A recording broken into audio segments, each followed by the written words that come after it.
Hey, how's it going, everyone? It is Drago. We're back with another episode of Fairy Tail 100-Year Quest, episode 22. And this episode covers chapters 75 through 79 of the 100-Year Quest manga. Really, the first half of this episode is just dedicated to turning everyone back from being a yokai to their regular selves. And probably the most in-depth one is Lucy turning back from being a yokai, which I really like how that one was done, because I think it's just sweet to have a moment between her and Aquarius and just kind of go through all of their memories together. Sweet, but then also freaking terrifying at the same time, because Aquarius just had zero chill and she was just beating on Lucy left and right, which I feel so bad for her. Also has this arc be pretty fun that you get Aquarius basically joining in for most of it, along with later on Lucy summoning the rest of the Zodiac, so they're all fighting together all at the same time, which is very unique.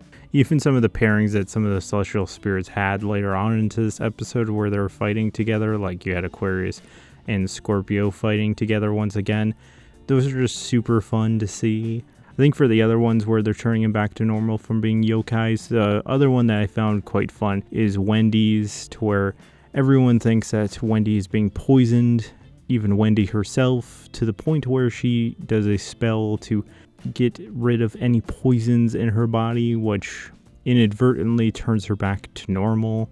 And that was such a smart move to do, to literally have Wendy's magic cure herself.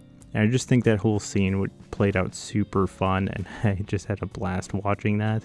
And the one that I wish always would have got more time, because it really got pushed aside immediately, was Urza's, to where she was a giant spider woman, and her design was actually quite terrifying, and I love how scared Natsu and Gray got.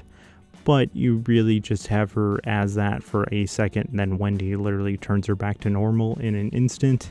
And them all fighting Yuko is kind of a rare situation where you get the full team fighting one enemy all at the same time. And an even rarer situation that you have the full Zodiac fighting with Lucy at the same time as well, which you're probably not going to get a situation like this to ever happen again. It's going to be a once in a lifetime situation right there. And even finishing off Yuko, I really liked Urza's brand new armor with the multiple arms. I loved it when it was in the manga, to where they brought back the SE plug. That was kind of a cool detail that that armor brought back. But it's just kind of cool to have like a multi-arm armor, and she uses it quite effective to dispatch Yuko pretty much immediately. And this episode really kind of gives you a good introduction to Suzaku, with him destroying some monsters in the Whiteout village, and then eventually running into Natsu at the end of this episode. But honestly, the yokai stuff and the whole team fighting together, I just really enjoyed those parts of this episode.